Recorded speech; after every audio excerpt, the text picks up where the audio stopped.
పశ్చిమ గోదావరి జిల్లా భీమవరానికి చేరుకున్నారు వైసీపీ అధినేత జగన్. ఆక్వా రంగ సంక్షోభంపై రైతులతో ఆయన ముఖాముఖి నిర్వహిస్తున్నారు. ఇప్పుడు లైవ్ చూద్దాం.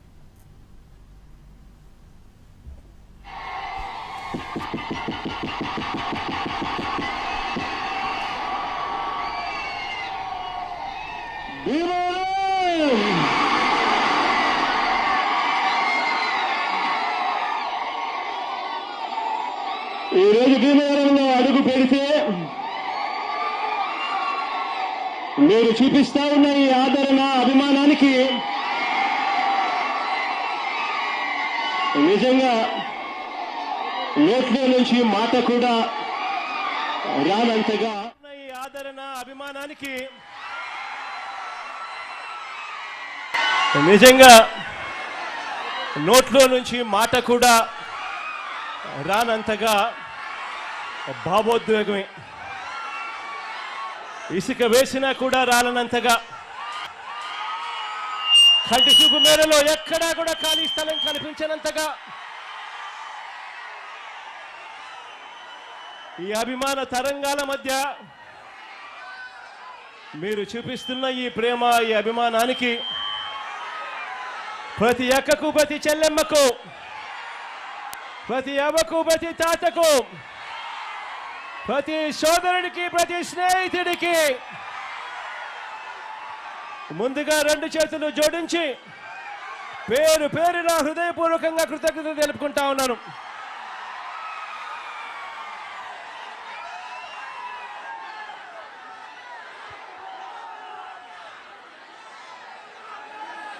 ఈరోజు ఆక్వా రైతాంగం సమస్యల సుడిగుండంలో ఈరోజు కూరుకుపోయి ఉన్న పరిస్థితులు ఈ రాష్ట్రంలో కనిపిస్తా ఉన్నాయి. ఇంతకుముందు ఎప్పుడూ చూడని విధంగా,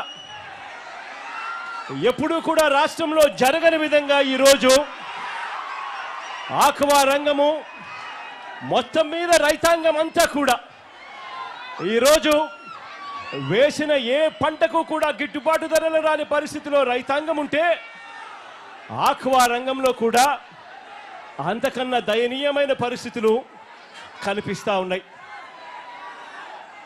నేను ఒకటే చెప్తా ఉన్నాను, ఆక్వా రైతులు అనంటే ఈరోజు రాష్ట్రంలో ఒక్కసారి పరిస్థితి గమనిస్తే దాదాపు 1.5 లక్షలకు రైతాంగం, దాదాపుగా 5 లక్షల పైసలకు భూములన్నీ కూడా ఆక్వా రంగంలో, వ్యవసాయంలో ఉన్నాయి. దాదాపుగా 15 లక్షల మందికి ఉపాధి కల్పిస్తా ఉన్న రంగం ఆక్వా రంగం. ఈరోజు ఇక్కడ జరుగుతా ఉన్న పరిస్థితులు చూస్తే ఇష్టానుసారంగా ఫీడ్ ధరలను పెంచుకుంటూ పోతా ఉన్నారు. వెనక్కి తీసుకోవాలని రైతుల అంగీకారంతోనే ఏదైనా కూడా నిర్ణయం జరగాలి అని, ఏకపక్షంగా ధరలు పెంచకూడదు అని, ఒక ధర పెరగాలి అని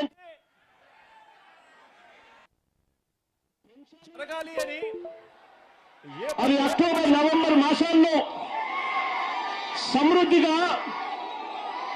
సమృద్ధిగా ఫిష్ మీలు, సమృద్ధిగా పంటలు, అది అక్టోబర్, నవంబర్ మాసాల్లో సమృద్ధిగా ఫిష్ మీలు, సమృద్ధిగా పంటలు ఇవన్నీ కూడా అందుబాటులో ఉన్న తరుణంలో రేట్ల మీద రివ్యూ చేయాలి అని, ఇలా ఎడా పడితే అలా, ఎప్పుడు పడితే అప్పుడు రేట్లు ఇష్టం వచ్చినట్టుగా పెంచుకుంటూ పోకూడదు అని చెప్పి ఇటీవల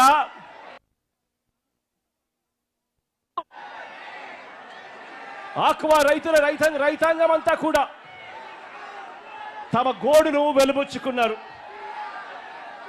ఈ ప్రభుత్వానికి అప్పుడే అల్టిమేటం కూడా జారీ చేశాం.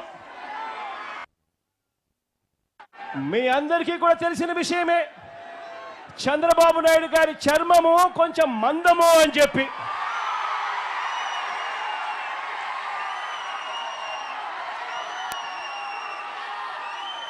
దున్నపోతు మీద వర్షం పడినా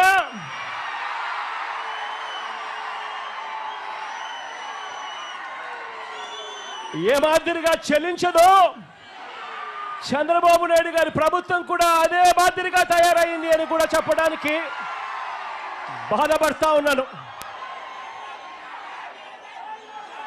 ఈరోజు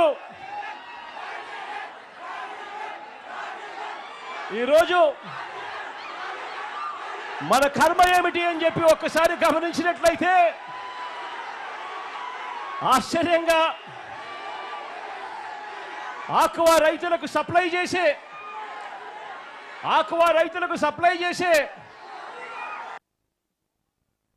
ఫీడ్ కానీ,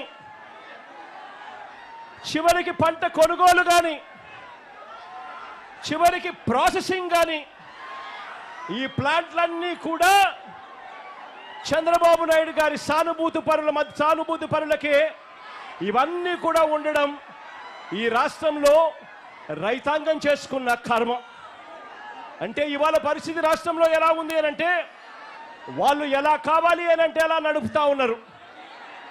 సీడ్ కొనేటప్పుడు సీడ్ రేటు ఎంతో వాళ్ళే నిర్దేశిస్తారు. ఫీడ్ కొనేటప్పుడు ఫీడ్ రేట్ ఎంతో కూడా వాళ్ళే నిర్దేశిస్తారు.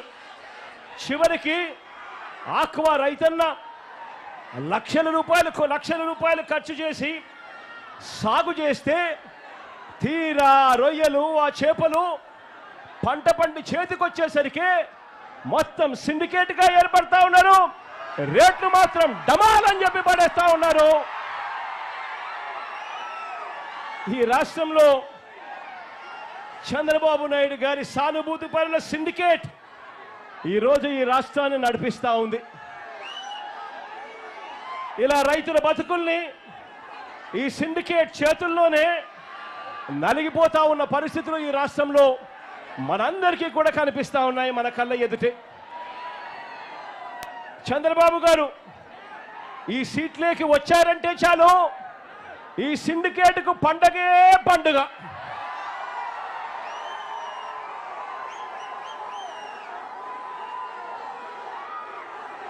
మన రైతన్నకు మాత్రం కన్నీళ్ళే కన్నీళ్ళు.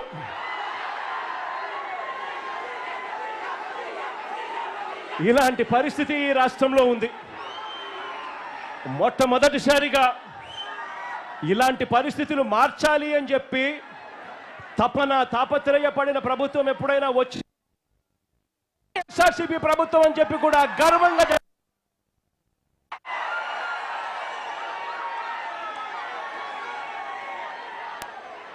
మన పాలన ఎలా జరిగిందో కాస్త గుర్తు చేస్తాను. మన పాలనలో జరిగిన కాస్త గుర్తుకు చేస్తాను. గతంలో ఎప్పుడూ జరగని విధంగా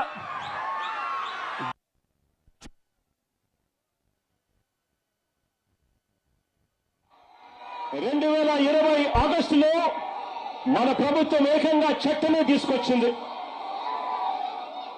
ఈ యాప్సెడాకు సాక్షాత్తు ముఖ్యమంత్రి చైర్మన్ గా ఉంటాడు అని చెప్పి యాప్సెడా చట్టంలో నిర్దేశించడం జరిగింది.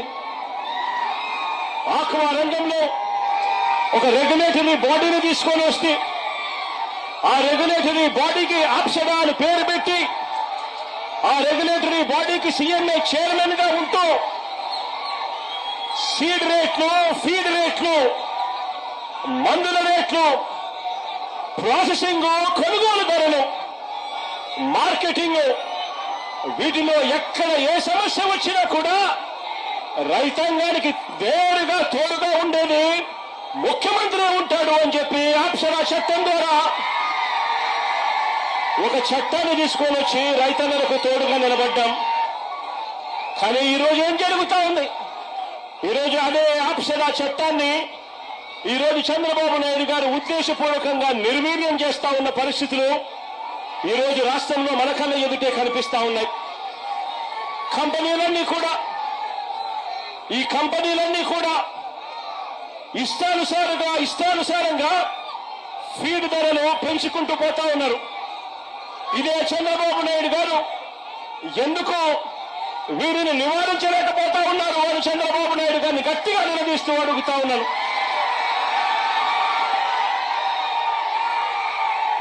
కేవలం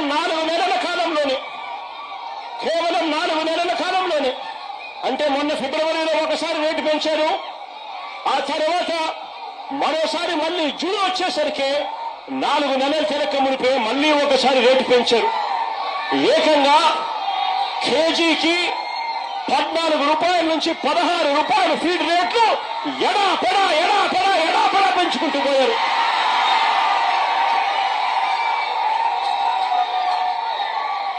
రైతుల అంగీకారం లేకుండానే, రైతుల గోడు వినకుండానే ఆప్సరా చట్టాన్ని ధిక్కరించి వీళ్ళు ఇష్టానుసారంగా రేట్లు పెంచుకుంటూ పోతా ఉన్నారు.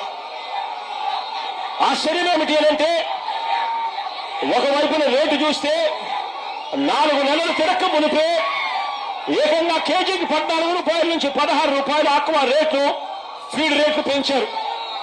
పెంచి తూతూ మంత్రంగా చంద్రబాబు గారు చెప్పారు అనంటూ 2 రూపాయలు తగ్గించారు. నేను అడుగుతా ఉన్నాను, కేజీకి పెంచింది 4 నెలలు తిరక్క మునిపే 14 రూపాయల నుంచి 16 రూపాయలు పెంచింది ఎక్కడ? తగ్గించింది కేవలం ముష్టేసినట్టు 2 రూపాయలు తగ్గించడం అంటే ఏమిటి అని అడుగుతా ఉన్నా. ఇది ఎలా ఉంది అంటే, చంద్రబాబు నాయుడు గారి భాషలో చెప్పాలి అంటే 100 కొరడాల దెబ్బలు కాదు 98 కొరడాలే అని చెప్పినట్టుగా ఉంది చంద్రబాబు నాయుడు గారి భాషలో. నేను అడుగుతా ఉన్నాను, ఈరోజు ఆక్వా పంటలో ఫీడ్ ఖర్చు 60% కేవలం ఫీడ్ ఖర్చే ఈరోజు ఆక్వా పంటలో అవుతుంది. అలాంటిది ఇష్టానుసారంగా ఫీడ్ రేట్లు పెంచుకుంటూ పోతే రైతాంగం ఎలా బతుకుతుంది అని చెప్పి నేను చంద్రబాబు నాయుడు గారి ప్రభుత్వాన్ని గట్టిగా నిలదీస్తూ అడుగుతా ఉన్నా. ఇదే ఫీడ్ తయారు చేసే కంపెనీ వాళ్ళు, ఇదే ఫీడ్ తయారు చేసేందుకు వాడే ఈ సోయా, ఈ ఫిష్ మీలు, ఇతర మినరల్ మిక్స్చర్ రేట్లు పెరిగాయి కాబట్టి మేము రేట్లు పెంచుతా ఉన్నాము, పెంచక తప్పడం లేదు అని చెప్పి వీళ్ళు అంటా ఉన్నారు. నేను అడుగుతా ఉన్నా, మరి వీళ్ళు మినరల్ మిక్స్చర్ రేట్లు పెరిగాయి కాబట్టి మేము రేట్లు పెంచుతా ఉన్నాము, పెంచక తప్పడం లేదు అని చెప్పి వీళ్ళు అంటా ఉన్నారు. నేను అడుగుతా ఉన్నా, మరి వీళ్ళు రేట్లు పెరిగినప్పుడు పెంచుతా ఉన్నప్పుడు ఆ రేట్లు తగ్గినప్పుడు మీరు తగ్గించారా అని అడుగుతా ఉన్నాను ఇదే చంద్రబాబు ప్రభుత్వాన్ని.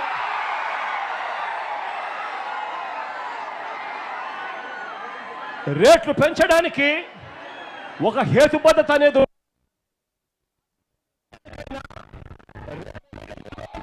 రేట్ల రివ్యూ అనేది సంవత్సరానికి కేవలం ఒక్కసారి జరగాలి. అది కూడా అక్టోబర్ నవంబర్ మాసాల్లోనే జరగాలి. ఎందుకంటే అప్పుడు ఫిష్ మీల్ పుష్కలంగా అవైలబుల్ గా ఉంటుంది. అదే మాదిరిగా రైతులు పండించిన పంటలన్నీ కూడా పుష్కలంగా అందుబాటులో మార్కెట్లో అవైలబుల్ గా ఉంటాయి. అలాంటి పరిస్థితులు గమనించుకుని అప్పుడు మాత్రమే రేట్లకు సంబంధించిన రివ్యూ జరగాలి. ఆ టైంలో ఏమో రివ్యూ చేయరు, మార్కెట్లో తక్కువ రేటుకు వీళ్ళన్నీ కూడా కొనుగోలు చేస్తారు. ఆ తర్వాత కొరత ఉంది అని చెప్పి ఒక కారణం తర్వాత ఎప్పుడో చూపించి ఇష్టం వచ్చినట్టుగా రేట్లు పెంచుకుంటూ పోతా ఉన్నారు ఈ సిండికేట్ కంపెనీల సామ్రాజ్యం. నేను చెప్తా ఉన్నాను, ఇదే మాదిరిగా వైఎస్ఆర్సీపీ ప్రభుత్వం ఉన్నప్పుడు, ఇదే మాదిరిగా మన ప్రభుత్వంలో 5 సంవత్సరాలలో 3 సార్లు కంపెనీలు ఇదే మాదిరిగా ఫీడ్ ధరలు పెంచితే, కంపెనీలు పెంచితే ఆప్సడా ద్వారా సీఎం ముఖ్యమంత్రిగా నేతృత్వంలోనే ఏకంగా రేట్లు పూర్తిగా తగ్గించిన కార్యక్రమం జరిగింది అనంటే అది వైఎస్ఆర్సీపీ ప్రభుత్వంలోనే అని చెప్పి కూడా గర్వంగా చెప్తా ఉన్నాను. 3 సార్లు కంపెనీలు పెంచిన ఫీడ్ ధరలను వెనక్కి తీసుకునేలా చేశాము అని చెప్పి కూడా ఈ సందర్భంగా రైతులపై వైఎస్ఆర్సీపీ ప్రభుత్వానికి ఉన్న ప్రేమను చాటి చెబుతూ మన ప్రభుత్వం వైఎస్ఆర్సీపీ ప్రభుత్వంలో ఆ ధరలే సాక్ష్యమని కూడా చెప్తా ఉన్నాను. ఆశ్చర్యం ఏమిటి అనంటే రొయ్యలకు గిట్టుబాటు ధర కలపల విషయంలో కూడా రొయ్యలకు గిట్టుబాటు ధర కల్పన విషయంలో కూడా, రొయ్యలకు గిట్టుబాటు ధర కల్పన విషయంలో కూడా గతంలో కూడా ఎప్పుడూ లేని విధంగా మన ప్రభుత్వమే కృషి చేసింది. ప్రతి 15 రోజులకు ఒకసారి అంతర్జాతీయ మార్కెట్లో రొయ్యల రేట్లను ప్రతి 15 రోజులకు ఒకసారి సమీక్షిస్తూ ప్రతి రైతు రైతుకు ప్రభుత్వం నిర్దేశించిన మద్దతు ధర తగ్గకుండా ఆ 5 సంవత్సరాలలో రైతాంగానికి తోడుగా ఉన్న పరిస్థితులు ఒక్క వైఎస్ఆర్సీపీ ప్రభుత్వ హయాంలోనే వచ్చాయి. కరోనా లాంటి కష్ట సమయంలో కూడా రైతులకు అండగా నిలబడి మినిమం సపోర్ట్ ప్రైస్ 230 రూపాయలకు ఎట్టి పరిస్థితుల్లోనూ 100 కౌంట్లు తగ్గకూడదు అని చెప్పి ఏకంగా చట్టం చేసి మరి రైతన్నలకు అండగా నిలిచిన పరిస్థితి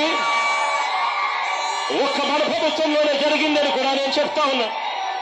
ఈ రోజు రైతాంగం పరిస్థితి ఏమిటి అనంటే, ఈ రోజు రైతాంగం ఉత్పత్తి ఖర్చు చూస్తే 275 రూపాయలు కేజీకి పెరిగిన పరిస్థితులు. ఇష్టం వచ్చినట్లుగా ఫీడ్ రేట్లు పెరుగుతా ఉన్నాయి, ఇష్టం వచ్చినట్టుగా సీడ్ రేట్లు పెరుగుతా ఉన్నాయి. కానీ పంట కొనుగోలు రేటుకు వచ్చేసరికి పంట కొనుగోలు రేటు ఈ రోజుకి కూడా కేజీ 230 రూపాయలు దాటని పరిస్థితి ఈ రోజు కూడా కనిపిస్తా ఉన్నాయి. నేను అడుగుతా ఉన్నాను, ఒకవైపునేమో రేట్లు పెరుగుతా ఉన్నాయి, ఉత్పత్తికి అయ్యే ఖర్చు రేట్లు. మరోవైపు చూస్తే పంట కొనుగోలు చేసే రేటు చూస్తే ఆ రేటు తగ్గుతా పోతా ఉంది, పెరక్కపోయి. ఇలాంటి పరిస్థితుల్లో రైతాంగం ఎలా బతుకుతా ఉన్నారు, రైతాంగం ఎలా బతకగలరు అని చంద్రబాబు నాయుడు గారిని గట్టిగా నిలదీస్తూ అడుగుతా ఉన్నా. అయ్యా చంద్రబాబు గారు, ఈ సిండికేట్ తో మీరు కుమ్మక్కై నీకింత నాకింత అని చెప్పి మీరు చేస్తా ఉన్న ఈ పోకడి మార్చుకోవాలి అని చంద్రబాబు నాయుడు గారికి పిలుపునిస్తా ఉన్నాను.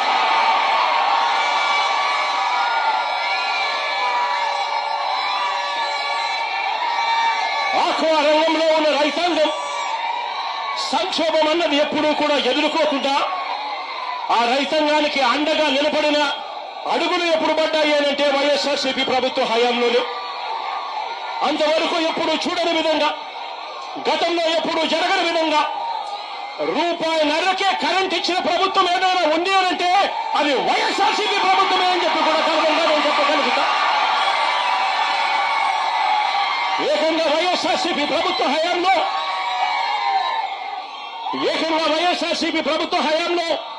57 నెలల పాటు అంటే 5 సంవత్సరాలంటే 60 నెలలు, అందులో ఏకంగా 57 నెలల పాటు ఏకంగా 3,306 కోట్ల రూపాయలు సబ్సిడీ భరించి ₹1.5కే రైతాంగానికి విద్యుత్ ఇచ్చిన ఘనత ఒక్క వైఎస్ఆర్సీపీది అని చెప్తా ఉన్నా. అదే చంద్రబాబు నాయుడు గారు 5 సంవత్సరాల పరిపాలన చూసుకుంటే 2014 నుంచి 2019 మధ్య జరిగిన ఆయన పరిపాలనలో రైతాంగం, ఆక్వా రైతాంగం కరెంటు యూనిట్ రేటు ₹3.85 చొప్పున చంద్రబాబు నాయుడు గారు అప్పట్లో రైతాంగాన్ని బాధాడు. ఆ తర్వాత జగన్ పాదయాత్ర మొదలైన తర్వాత జగన్ ఎప్పుడైతే ఆక్వా రైతులకు ₹1.5కే కరెంట్ ఇస్తాడు అని చెప్పి పాదయాత్రలో చెప్పిన తర్వాత ఎన్నికలకు 4 నెలల ముందు మాత్రం చంద్రబాబు నాయుడు గారు ₹2కే తగ్గిస్తూ ఒక జీవో జారీ చేశాడు. కానీ ఈ పెద్ద మనిషి కేవలం జీవో మాత్రమే జారీ చేశాడు తప్ప ఆ 4 నెలలకు సంబంధించిన సబ్సిడీ కూడా వైఎస్ఆర్సీపీ ప్రభుత్వం వచ్చిన తర్వాత ఆ 451 కోట్ల రూపాయలు కూడా వైఎస్ఆర్సీపీ ప్రభుత్వమే భరించింది అని కూడా ఈ సందర్భంగా గర్వంగా కూడా చెప్తా ఉన్నా. చంద్రబాబు నాయుడు గారి ప్రభుత్వం ప్రతి అడుగులోనూ కూడా మోసం అనే పదాలే వినిపిస్తాయి. సూపర్ 6, సూపర్ 7 హామీలు ఏ మాదిరిగా చంద్రబాబు నాయుడు గారి మోసాలతో అడుగులు ముందుకు వేశాడో, ఎన్నికలప్పుడు బాండ్లు ప్రతి ఇంటికి పంపిణీ చేసి ఏ మాదిరిగా ప్రజలను చంద్రబాబు నాయుడు గారు మోసం చేశాడో జీవో మాత్రమే జారీ చేశాడు తప్ప ఆ 4 నెలలకు సంబంధించిన సబ్సిడీ కూడా వైఎస్ఆర్సీపీ ప్రభుత్వం వచ్చిన తర్వాత ఆ 451 కోట్ల రూపాయలు కూడా వైఎస్ఆర్సీపీ ప్రభుత్వమే భరించింది అని కూడా ఈ సందర్భంగా గర్వంగా కూడా చెప్తా ఉన్నా. చంద్రబాబు నాయుడు గారి ప్రభుత్వం ప్రతి అడుగులోనూ కూడా మోసం మోసం మోసం అనే పదాలే వినిపిస్తాయి. సూపర్ 6, సూపర్ 7 హామీలు ఏ మాదిరిగా చంద్రబాబు నాయుడు గారు మోసాలతో అడుగులు ముందుకు వేశాడో, ఎన్నికలప్పుడు బాండ్లు ప్రతి ఇంటికి పంపిణీ చేసి ఏ మాదిరిగా ప్రజలను చంద్రబాబు నాయుడు గారు మోసం చేశాడో, అదే మాదిరిగా ఆక్వా రైతులను కూడా చంద్రబాబు నాయుడు గారు ఇదే మాదిరిగానే మోసం చేస్తూ వచ్చాడు. ఇదిగో చంద్రబాబు నాయుడు గారి మేనిఫెస్టో, ఆక్వా రైతులకు సంబంధించి చంద్రబాబు నాయుడు గారి మేనిఫెస్టో, ఆక్వా రైతులకు సంబంధించి చంద్రబాబు నాయుడు గారి మేనిఫెస్టో. చంద్రబాబు నాయుడు గారు చెప్పాడు, అవసరమైన జిల్లాలలో 5,000 టన్నుల కోల్డ్ స్టోరేజ్ అన్నాడు. కట్టాడా అని అడుగుతా ఉన్నాను.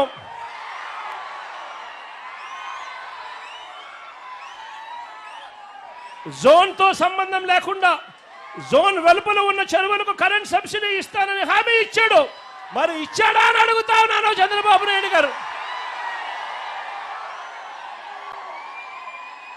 ట్రాన్స్ఫార్మర్ ధరలు తగ్గిస్తానన్నాడు, తగ్గించాడా అని అడుగుతా ఉన్నాను. గట్టిగా ఇలా ఇలా ఇలా ఇలా ఇలా ఇలా ఇలా ఇలా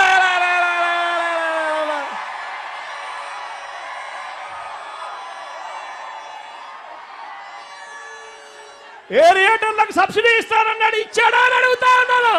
ఇలా ఇలా ఇలా ఇలా ఇలా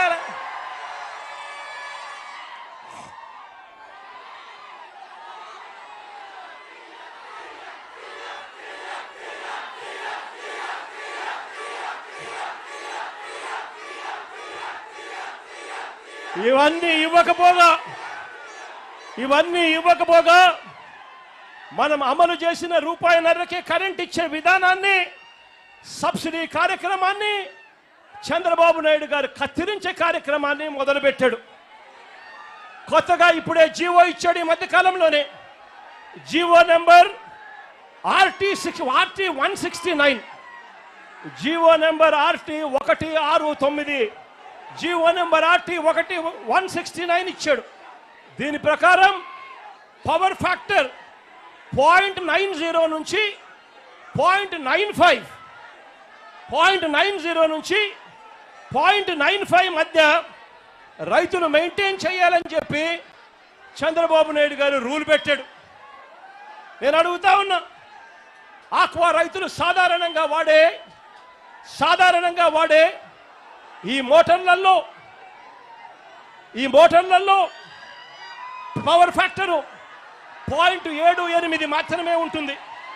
ఆక్వా రైతులు వాడే ఈ మోటార్లలో పవర్ ఫ్యాక్టర్ పెరగాలి అనంటే మళ్ళీ రైతన్నలు కెపాసిటర్లు కొనాలి. కెపాసిటర్లు కొంటే తప్ప నుంచి పవర్ ఫ్యాక్టర్ పెంచే కార్యక్రమం జరగదు. మరోవైపున చూస్తే కొత్తగా ట్రాన్స్ఫార్మర్లు ఇవ్వడం మానేశారు.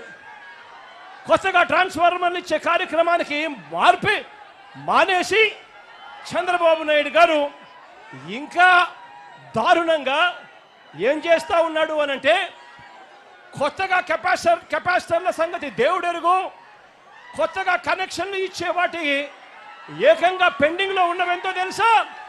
ఏకంగా 12,000 కనెక్షన్లు ఈరోజు పెండింగ్లో ఉన్నాయి. కొత్తగా కనెక్షన్లు ఇవ్వడం లేదు, ట్రాన్స్ఫార్మర్లు ఇవ్వడం లేదు. పవర్ ఫ్యాక్టర్ పేరుతో చంద్రబాబు నాయుడు గారు ఆక్వా రైతులను అన్యాయం చేస్తా ఉన్నాడు. మరోవైపున ఇదే చంద్రబాబు నాయుడు గారు ఏం చేస్తా ఉన్నాడు అనంటే, ఇదే చంద్రబాబు నాయుడు గారు కోతల మీద కోతలు వేస్తా ఉన్నాడు. ట్రాన్స్ఫార్మర్లకు ఇచ్చేది 3 ఫేజ్ కరెంట్ కాకుండా కేవలం సింగిల్ ఫేజ్ కరెంట్ ఇచ్చి కోతల మీద కోతలు వేస్తూ రైతాంగం అల్లాడట్టుగా చేస్తా ఉన్నాడు ఈ చంద్రబాబు నాయుడు గారు. ఈరోజు రైతాంగం జనరేటర్ను పెట్టుకొని ఈరోజు ఆక్వా సాగు చేయాల్సిన పరిస్థితిలో ఈరోజు రైతాంగం ఉంది. నేను అడుగుతా ఉన్నాను, జనరేటర్లకు పెట్టుకొని ఆక్వా రైతులు సాగు చేయాలి అని అంటే ఇది సాధ్యమయ్యేదా అని అడుగుతా ఉన్నాను. 2 చేతులు పైకెత్తి ఇలా ఇలా ఇలా ఇలా ఇలా ఇలా ఇలా ఇలా ఇలా ఇలా ఇలా ఇలా ఇలా ఇలా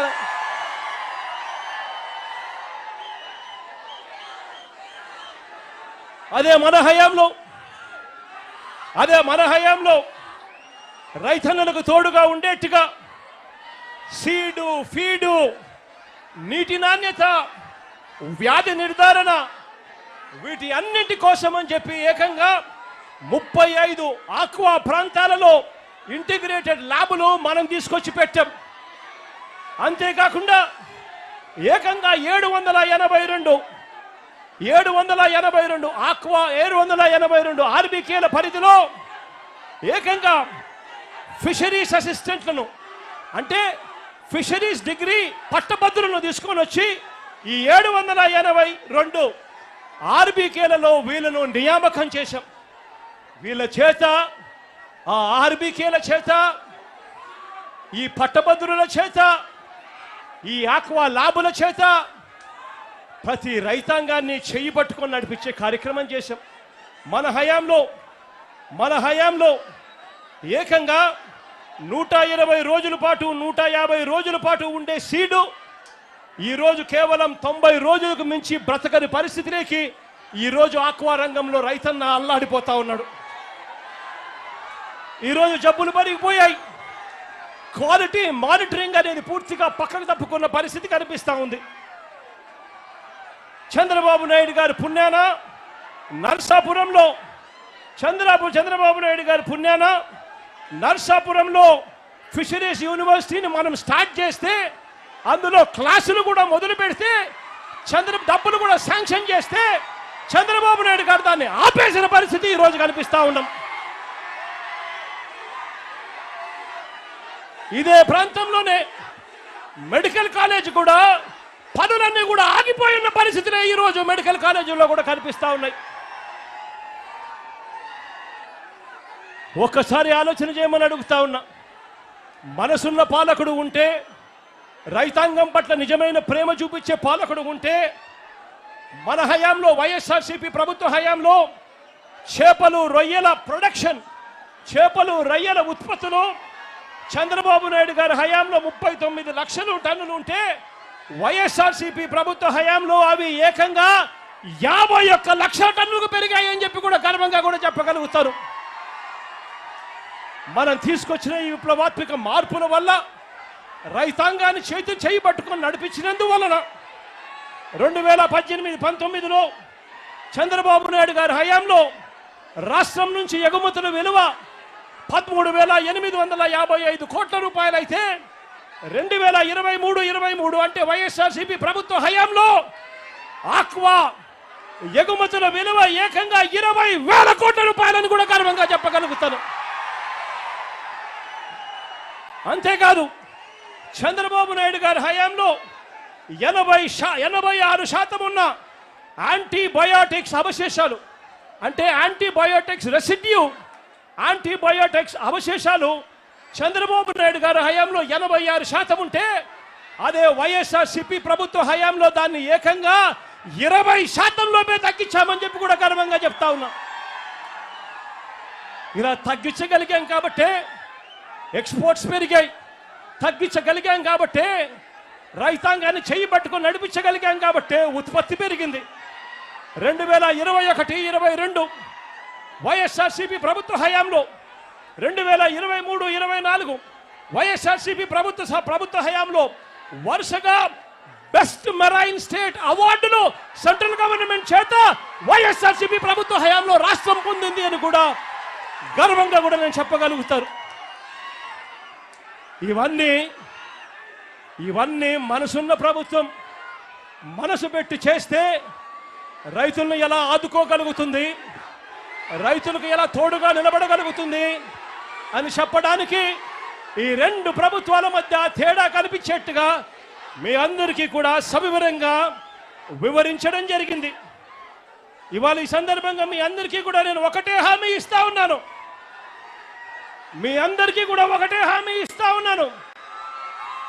మీ కష్టాలు నాకు తెలుసు.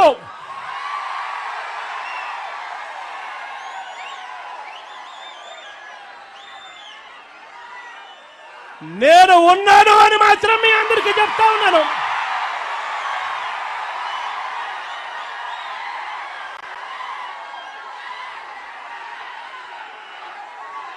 చూస్తూ చూస్తూ 2 సంవత్సరాలు దాటిపోయింది. కళ్ళు మూసుకొని కళ్ళు తెరిచేసరికి మన 3 సంవత్సరాలు కూడా పోతాయి. ఆ తర్వాత రైతుల ప్రభుత్వం వస్తుంది అని చెప్పి కూడా ఈ సందర్భంగా గర్వంగా చెప్పగలుగుతాను. మళ్ళీ ఆప్షడా పూర్వ వైభవంలోకి వస్తుంది. ముఖ్యమంత్రి చైర్మన్ గా కూర్చుంటాడు. ఈ సిండికేట్ కూకటి వేలతో సహా నరికేస్తాడు అని చెప్పి కూడా ఈ సందర్భంగా తెలియజేస్తా ఉన్నాను.